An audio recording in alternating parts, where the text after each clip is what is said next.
Okay, so Vega Jewelers varu presenting the bouquet. Namaste Vijayawada. Namaste.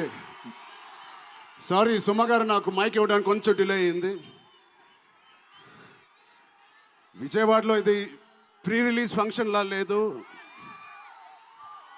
Success meet చేస్తున్నట్టుంది. Thank you.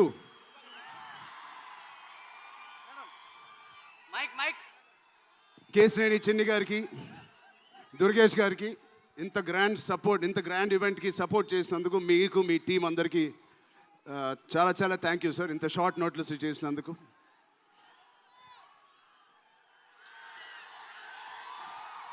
Vijayawada అసలు మీ అందరి మధ్యలో ఇక్కడికి వచ్చి చేసుకున్నందుకు మీ అందరికీ థ్యాంక్ యూ సో మచ్. చాలాసేపు నుంచి వెయిట్ చేసినందుకు. ఇంత హీట్లో షర్ట్ అంతా మొద్ద అయిపోయింది అందరికీ. బట్ ఈ హీట్ని, ఈ ఎనర్జీని చాలా ఇంతసేపు ఎంజాయ్ చేసాం. విజయవాడలో చేయాలనుకున్నాం. ఎప్పుడైతే డిసైడ్ అయ్యామో నేను సతీష్ గారికి చెప్పాను, ఇది మా లక్కీయెస్ట్ సిటీ. నాన్నగారికి కానీ మాకు ఖైదీ నెంబర్ 150 కూడా ఇక్కడే చేసాం, ఇంద్ర కూడా ఇక్కడ చేసాం. సో ఆ లక్ని కొంచెం మేము ఇంటికి తీసుకెళ్దామని ఇక్కడికి వచ్చాం. మీ అందరికీ, తమ్ముళ్ళకి, ఇక్కడ ఉన్న అన్నయ్యలకి, వచ్చిన అక్కలకి, చెల్లెలకి, మీ అందరికీ పేరున థ్యాంక్స్. అలాగే టీవీలో చూస్తున్న మా అభిమానులకి, వాళ్ళందరికీ చాలా థ్యాంక్ యూ. సరే, పెద్ది అన్ని విజువల్స్ చూశారు మీరు. పెద్ది ఎన్నో కథలు వింటూ ఉంటాం ఆర్టిస్ట్గా. కొన్ని కథలు విన్నప్పుడు నచ్చుతాయి, కొన్ని కథలు విన్నప్పుడు ఆశ్చర్యపరుస్తాయి. బట్ పెద్ది అనే కథ మాత్రం విన్నప్పుడు ఎక్కడో గుండెలో నా హృదయానికి చాలా దగ్గరగా హద్దుకుని ఉన్న ఒక కథ. ఇలాంటి కథ మా నాన్నగారు చెప్పినట్టు 10 సంవత్సరాలకు ఒకసారి వస్తుందేమో ఇలాంటి కథ. అలాంటి కథ నాకు వచ్చినందుకు ఫస్ట్లీ నా సుకుమార్ గారికి, బుచ్చిబాబు గురువు గారికి నేను మనస్ఫూర్తిగా థ్యాంక్స్ చెప్పుకుంటున్నాను. నా దారిలో, నా ఈ సినిమా జర్నీలో నాకు ఇలాంటి ఒక కథ ఇచ్చినందుకు. ఇది నా లైఫ్ లాంగ్, నా సినిమా లైబ్రరీలో వన్ ఆఫ్ ద టాప్ ఫిల్మ్స్గా నిలిచిపోతుంది. పెద్ది చాలా చేసింది, నన్ను వ్యక్తిగతంగా ఒక మంచి దారిలోకి మార్చింది. ఒక యాక్టర్గా నాకు చాలా సాటిస్ఫాక్షన్ ఇచ్చింది. Love you. అలాగే ఇది నాకు బుచ్చి గారు చెప్పినప్పుడు ఇది ఒక సినిమా స్టోరీ లాగా చెప్పలేదు, ఒక వ్యక్తి జర్నీ లాగా, ఒక ప్రయాణం లాగా ఒక కథ మొత్తం నరేట్ చేశారు నాకు. ఇది మామూలు సబ్జెక్ట్ కాదు, ఇది ఎగిసిపడే ఒక మనిషి కథ కాదు. కిందకి పడిన మనిషి లేచి ఎలా నించుంటాడో అలాంటి కథ ఇది. అందరూ కష్టం గురించి మాట్లాడుతున్నారు. అరే, ఇలాంటి కథ కోసం కాకపోతే ఎప్పుడు కష్టపడతామండి.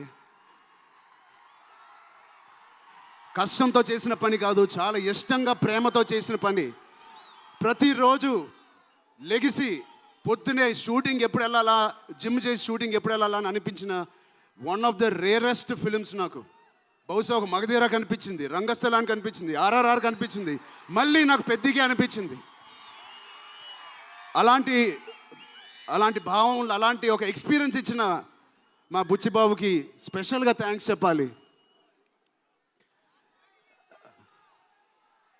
బుచ్చిబాబు ఇది నాకు కథ నరేట్ చేసి ఇంట్లో నిజంగా చాలా ఆశ్చర్యపోయిన, తన బుర్ర ఎలా పనిచేస్తుందో అని. ఇంత అద్భుతంగా రాసి పెట్టుకోండి. ఇండియాలో నంబర్ 4 or 3 టాప్ డైరెక్టర్స్లో బుచ్చిబాబు పేరు ఉంటుంది ఫ్యూచర్లో.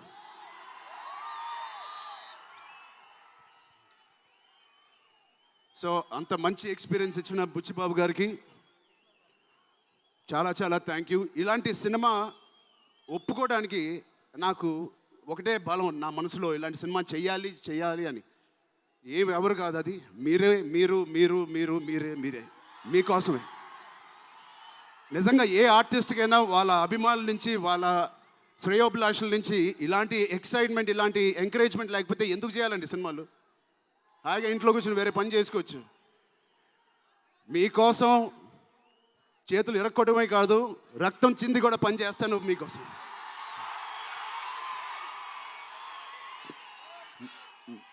మిమ్మల్ని ఎంటర్టైన్ చేయడం ఒక పిచ్చా, లేకపోతే సినిమాలో మంచి సినిమా చేసి మీకు ఏదైనా ఇవ్వాలని ఒక పిచ్చా నాకు తెలియదు. నాన్నగారు కొడుకు పుట్టినందుకు, కళ్యాణ్ బాబాయ్ గారు ఉన్నందుకు ఇంట్లో ఇది తప్ప నాకు ఇంకేం తెలియదు. బహుశా ఇంకోటి తెలుసుంటే ఇలా ఇంత పెద్ద ఆర్టిస్ట్ నేను ఒక ఫీల్డ్లో అయ్యేవాడిని కాదు. నాకు తెలిసిందల్లా సినిమా సినిమా సినిమా. సో నేను చనిపోయే వరకు మిమ్మల్ని ఎంటర్టైన్ చేస్తూనే ఉంటాను, అది రాసి పెట్టుకోండి.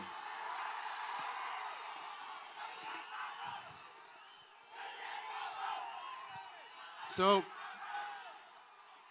మా టెక్నీషియన్స్ గురించి మాట్లాడాలంటే ఫస్ట్ మా రత్నవేల్ గారి గురించి. ఇది 4వ సినిమా రత్నవేల్ గారితో. ఇంత బ్యూటిఫుల్గా మమ్మల్ని అందరినీ ప్రజెంట్ చేసి ఆయన సీనియారిటీని మాకు సపోర్ట్గా ఇచ్చిన ర్యాండీ గారికి ఆయన స్పెషల్ థ్యాంక్ యూ. అలాగే పనిచేసిన అవినాష్ కొల్లా గారికి థ్యాంక్ యూ సో మచ్. అద్భుతంగా ఇచ్చారు మా పెద్ద వరల్డ్ని. Naveen Nooli thank you so much, fantastic editing. మిగతా టెక్నీషియన్స్ అందరూ, మా అనంత్ శ్రీరామ్ గారు, బాలాజీ గారు, మా choreographer Jani master, Bosco master, thank you so much. మిగతా సింగర్స్ అందరికీ థ్యాంక్ యూ సో మచ్. మా సతీష్ గారి గురించి చెప్పాలి. మొదటి సినిమా ప్రొడ్యూసర్ లాగా కాదు, ఒక 50 సినిమాలు తీసిన ప్రొడ్యూసర్ లాగా ఆయన దీనికి పనిచేశారు. ఆయన ఒక పెద్ద కన్స్ట్రక్షన్ కంపెనీకి యజమాని. దాంట్లో కూడా ఒక నంబర్ 1 స్థాయిలో ఆయన ఎదుగుతూ వెళ్తున్నారు. ఆయనకి ఏం పని ఇచ్చినా ఇంత చిత్తశుద్ధితో, ఇంత డెడికేటెడ్గా చేయలేదు. ఆయన చేస్తారు. మామూలుగా నేను పనిచేసిన 1-2 ప్రొడ్యూసర్లు టీ తాగి భోజనానికి వచ్చి వెళ్ళిపోతారు. అలాంటి టీ తాగి వెళ్ళే ప్రొడ్యూసర్ కాదు. ఎవ్రీ డే 3 పూటలు అంటే 8 అవర్స్ మాతోనే గడిపినాడు. నాకు ఒక్కరోజు గుర్తులేదు ఆయన సెట్లో లేకుండా. అంత బాగా ఆయన ఇలా మాకు సపోర్ట్ చేసినందుకు, వెన్నుపోటు కాదు సారీ వెన్నంట మాకు ఉన్నందుకు సతీష్ గారు థ్యాంక్ యూ సో మచ్. అలాగే మా కో ప్రొడ్యూసర్స్ అండ్ ప్రెజెంటర్స్ మైత్రి రవి గారికి, నవీన్ గారికి కూడా థ్యాంక్ యూ. బిఫోర్ యూ వాళ్ళకి కూడా thank you. India wide release చేస్తున్న మా జియో సినిమాకి కూడా చాలా థ్యాంక్ యూ. టీ సిరీస్ మ్యూజిక్కి చాలా థ్యాంక్ యూ. ఇంకా ఎవరెవరు అసోసియేట్ అయ్యారో వాళ్ళందరికీ చాలా చాలా thank you. Rahman sir, you are the biggest pillar of Peddi. మేమందరం ఎంత కష్టపడ్డామో 2.5 సంవత్సరాలు, 280 రోజులు, దాన్నన్నిటినీ మీరు దగ్గర తీసుకొచ్చి దానికి ఒక ప్రాణం పోస్తున్నారు. రోజు 6 గంటల మార్నింగ్ వరకు పనిచేసి పడుకుంటున్నారు ఆయన డెడికేషన్కి, ఆయన సినిమాలో పనిచేస్తున్నందుకు చాలా చాలా చాలా థ్యాంక్ యూ. ఏంటి విజయవాడ?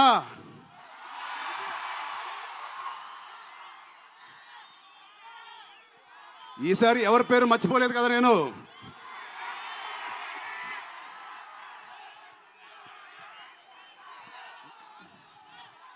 ఆ చంద్రుల్లో ఒక ముక్క జారిందే నా పక్క. మా జాన్వి గారికి ఇక్కడ శ్రీదేవి గారు ఎక్కడున్నారో జాన్వి గారిని చూసి ఎంతో మనస్ఫూర్తిగా, ఎంతో గర్వంగా ఆనందపడుతూ ఉంటారు. అలాంటి జాన్వి గారు ఈ సినిమాలో మాతో పనిచేసినందుకు చాలా చాలా థ్యాంక్ యూ జాన్వి గారు. You are the happiness of the film. You bring joy to all of us when you come on stage, the way you work. చాలా చాలా పెద్ద లైఫ్ ఉంది మీకు. I wish you so much, all the best. మీ అమ్మగారి కన్నా చాలా పెద్ద హీరోయిన్ అవ్వాలని కోరుకుంటున్నాను.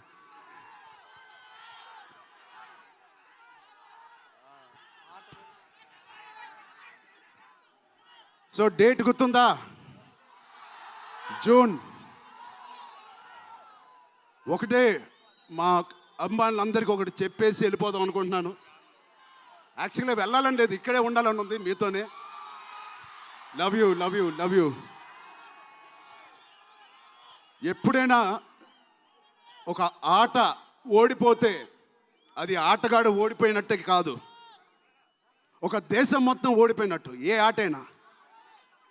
అలాగే ఈ పెద్దిగాడు, మీ అందరికి తెలిసి ఆ డైలాగ్ ఉంది, ఆట ఆడలేదు, ఏంటది, పోరాడాడు.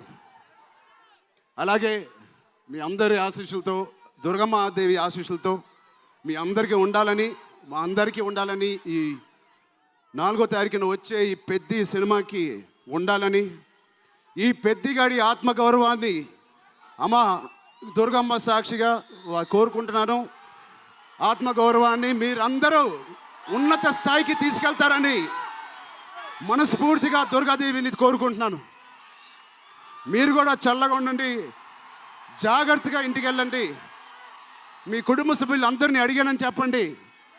వాళ్ళందరికీ నా నమస్కారాలు ఇవ్వండి. మీరందరూ ఇంతసేపు ఉన్నందుకు థ్యాంక్ యూ.